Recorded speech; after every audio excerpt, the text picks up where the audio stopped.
পানির নিচে dolphin doctor জঙ্গলের মতন মিশে ডাক্তার জঙ্গলের মতন পানির নিচে ডলফিন ডাক্তার জঙ্গলের মতন ডাক্তার জঙ্গলের মতন না না জঙ্গলের মতন।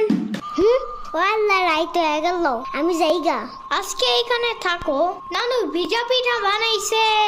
থাইগা কালকে আইসা খাবানে। না না আজকে যাইতে দিব না, দুধ দে যাবান্ডা, আজকে যাইতে দিব না, দুধ দে যাবান্ডা, আজকে যাইতে দিব না, দুধ দে যাবান্ডা।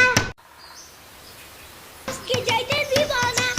ওর মা আসে নাই, এতটুক সওয়াল থুইয়া খায় কামায়। ওর বাপে এনে সুস্থ হয়ে হারে নাই, আবার ওর মার অফিসে যাওয়া নাগে। দেখ শুনি অবস্থা, মেয়ে মানুষ বাইরে কাম করা লাগবে কিসের নিগা? গোয়া দুয়া দেখা নাগে না? ওর জামের পাশে এনে ৬০-৭০ হাজার টাকা লাগবে, তুমি দিবা তৈলি সব খরচ? না না চাকু দাও জলদি। কে? মুরগি আর হাঁসের জন্য ঘাস কাটতে হবে, তুমি শুধু গরুর জন্য এই ঘাস আনো, ওরা খাবে না। ওরা গাছ থাকে না, ওরা শামুক খায়, কুইচা খায়, কুড়ে দেয়, ভাত খায়। বাট ঘাস তো দাও না, এই কারণে এই মুরগি